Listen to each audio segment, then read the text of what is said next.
Good morning, everybody. Ready for another awesome assignment out of the CPM book, right? Woohoo! Woohoo! Cowbell! Right? All right. Sorry. We're doing 3.1.5, problems 373 all the way through 377, and today we are learning something new called the portions web. If you haven't seen that on a warm-up already, it is coming your way. All right. What do we got here? Sorry, I heard some bad news, and we're going to go with the evil empire today, right? Evil empire. Hold on a sec. I got to change my camera real quick to show you who we're talking about. Oh, I can't change midstream. Anyway, the actor that actually played Darth Vader passed away over the weekend. I don't know if you know, but I got to wear the Darth Vader suit, the real one, for a commercial when I worked for Lucas before I was a teacher. Pretty cool stuff. I like to brag about that. Sorry. All right, so what we got? We got Darth Vader. We got math. We got fourth period or first period, your choice, whichever class you actually have. Put it in the right one, right? We got the date, and what is it today? Oh man, last month of the year, December 1st. All right, and we're doing the CPM problems for 3.1.5. Problems 3-73 all the way through 3-77. I'm not going to write them all out this time. And look at that. We are already done with the easiest 3 points. How hard was that? Already done. You got 3 points. All right. Now, this work here, you really need to look over this methods and meanings and want to understand it. Okay, these things are called portions webs, and we will be doing these for the next 3 months probably. You know, the rest of the year pretty much. You got to know how to do a portions web. And all it is it's showing you that you can write parts of whole numbers in 3 different ways. You can write it as a fraction, okay? You can write it as a decimal, and you can write it as a percent. Now, in the middle, you can also write it with words and draw a picture to help you understand what that represents, okay? Easiest way to do that is to do the easiest fraction. The easiest thing you know is what? That's 1/2. 1/2 as a decimal. Most of you know, divide the bottom into the top. That's 2 into 1. You say it won't fit. Of course it won't fit. You add a decimal, bring it up, add a 0. So 2 into 1, 0.5. So the decimal is 0.5. All you have to do to change from a decimal to a percent is move the decimal 2 spots to the right. You got to fill in that egg carton. That makes that a 50. And you knew that half of something is 50% of something. So I already knew that. So this helps you prove it. You could draw a picture in the middle or write it in words, okay?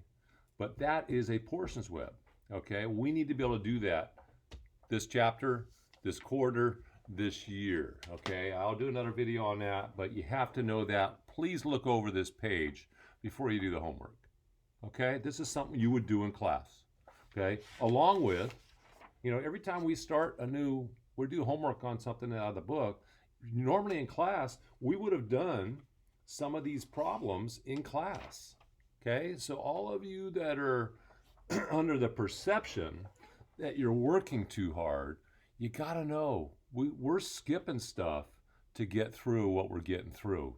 There's things that you would normally do if you were coming to school every day that you're not doing now, okay? So you really want to block out that time from 8:30 to 3:20. Make sure it's school time. If you're playing computer games, watching TV, or spending too much time with a cat, right, then you're not working as hard as you would during our normal school. And then at 3:20, you'd go home and you'd have homework for language arts and math almost every day. Okay, so we got to pick up the pace. You can do this. We're not asking too much. Okay, all right. So first problem. In this lesson, you looked at ways to convert between equivalent forms of fractions, decimals, and percents. Using the portions web, write the other forms, the number of each of the given portions below. Okay, show your work that the team member can understand your process. So we're doing 4/5. So what we want to do, we want to make that portions web. Where's the fraction go again? You said on top? Then I believe that you probably looked at this like you should. Thank you. All right, 4/5. I want to change that to a decimal. Again, the step is divide the bottom of the fraction into the top. It will never fit unless it's an improper fraction, because the smaller number will always be on top of a normal fraction. So what do? You add a decimal, which is what we need. We want a decimal, and bring it up and add a 0. So 5 into 40, 8 times, 8/10. How do I change a decimal to a percent? Move it over 2 spots. If I moved it over 2 spots, it was here. I got to fill in that egg carton. Now it's an 80%. Now, draw that a picture. Fifths are kind of hard to draw, okay, because it's not as exact as cutting things in halves. So I'm going to shade in 4 of these, 5, right? And you can also write in words. 4/5. Now I completely did A for you. Okay, I'm just going to set up the next few for you. For B, it says 0.30 as a fraction of percent with words. Where's the decimal go? Down here. They put the 0 in there to make it easy for you. You're going to move it over twice for the percent. Okay, and to go from a decimal to a fraction, it's just, this is 0.3. How would you say that in words? You would say 3/10. 3/10. If you're closing your eyes, you can't tell if I said that or that. Okay, draw the picture. You finish up that one. C, what do we got? We got 85%, and we want to write that as a fraction, as a picture in words, and as a decimal, 85%. Now, if I'm going from here to here, and I'm moving the decimal over 2 spots to the right, if I'm going from here to here, I'm just moving it 2 spots to the left. And remember, 85 hundredths is the same as 85 hundredths. Now I know if 5 goes into the top and bottom, see if you can simplify that too. Okay, to have the perfect answer, not just a good answer. Now remember, we're putting boxes around our problems and little boxes around our answers. But since there's multiple answers here, you can just put a big box around. Okay, we don't want to have one problem bleed into the next. Okay, so D, now we have 1 and 23 hundredths. 1 and 23 hundredths. Now, is that a fraction they're saying? Or a decimal? Okay, it looks like it must be a fraction, but again, 1 and 23 hundredths, that could be written as a decimal or a fraction, and you wouldn't know the difference if you close your eyes. Okay, so you're going to do these last 3. I wish you luck. Now, 374, what are we asking to do here? Talk about Maya and Logan, each made up a Guess My Decimal game just for you. Maya gives you this clue. The decimal I'm thinking of is 3/10 greater than 80%. So I'm thinking of a decimal. I want a decimal, and it's 3/10 greater than, wrote this in words, greater than 80%. So your clue here is to first write this as a decimal and then add 3/10 to it. So add this, write this as a decimal, write this as a decimal, and then add them, and then you'll get your answer. All right, that's telling you how to do that. Now Logan continues, and his clue is my decimal is 3 hundredths this time. 3 hundredths less than 3/10. Okay, so you have to write these two things that are in words as decimal and then subtract this from that. Okay? All right, wish you luck on those two. All right, let's flip the page and go to 3-75. Now we're talking about Amanda and Jimmy. All right, and it says here, go ahead and draw that graph. I show my work, right?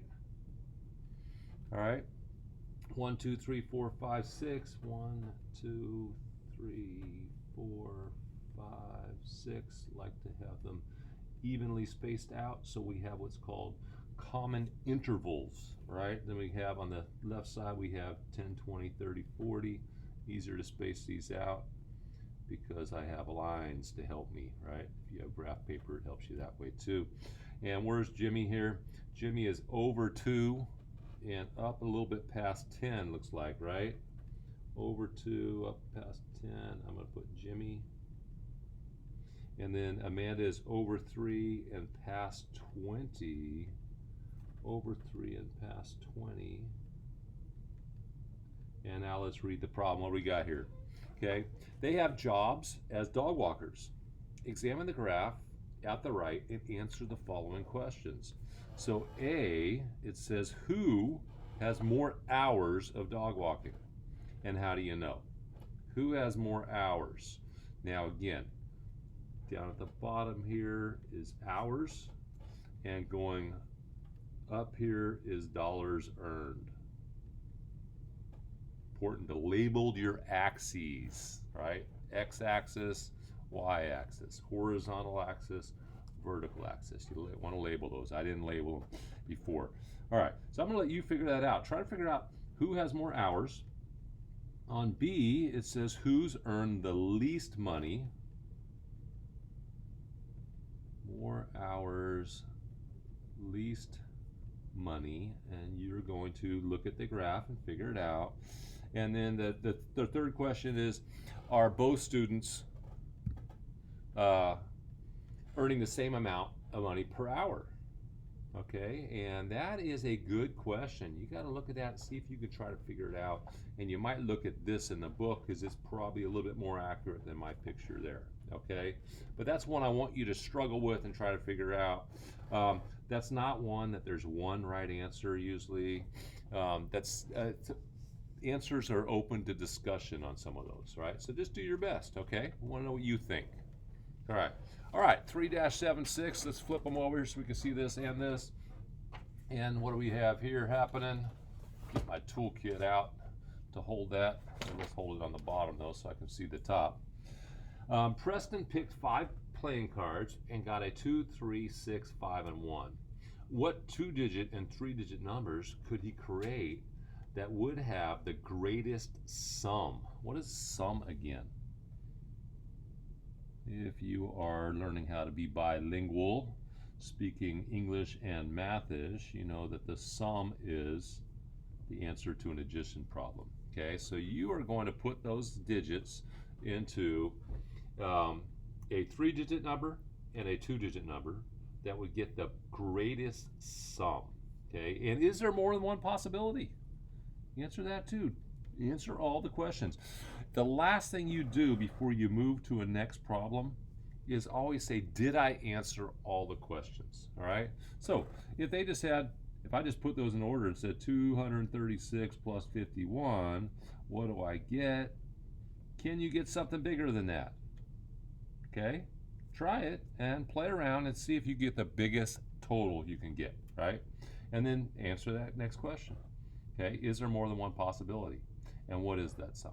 Okay, now what 2-digit and 3-digit could be created that would get you the smallest sum? Okay, so this is the greatest.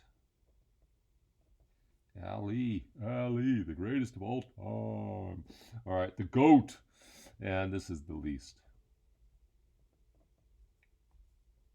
All right, now we're going on to 3-77. What do we got? Use the distributive property. Do you know how to use the distributive property? Here's what you do. I'm going to show you. Okay, we're going to rewrite each product below. Now, if you know how to do the area model, right, also known as the generic rectangle, then you can do the distributive property, right? 28 times 63, I'm putting 60 here, 3 there, 20 here, 8 there. Now what goes here? 2 times 6 with a couple zeros, 1200, right? What goes here? 60. 8 times 6 is 48. Move the decimal over once, add that 0, and 8 times 3. Now, each of these was a problem, right? These are products, right? I go over here and I would add 120 or 1,200, sorry, 480, 60, and 24. I'd add all those up.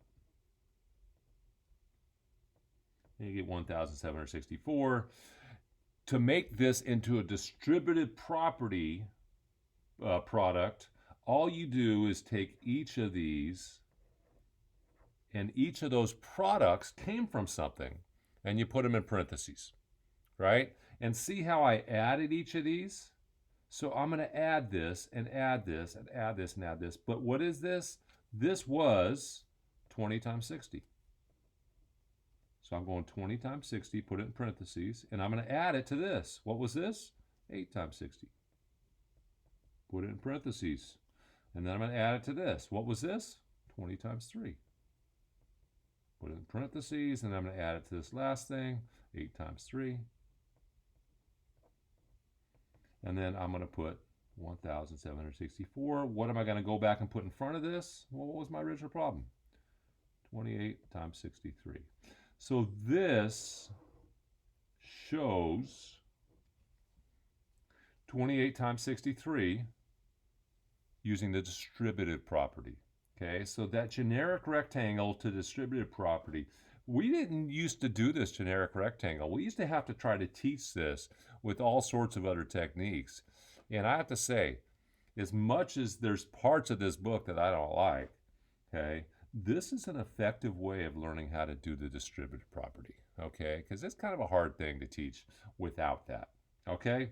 Now you're going to try to do that with these next two, 17 times 59 and 458 times 15. Now 458 times 15, that's 3 digits times 2 digits. So instead of having 4 products, how many will you have? If you said 6, you got it. Okay, when you draw that picture, when you draw out that generic rectangle, you'll see what I'm talking about. Okay, all right, I think you have enough to go do your best to finish this, and tune in tomorrow with a video that'll show you the answers and how I got everything. Okay, all right, good luck everybody.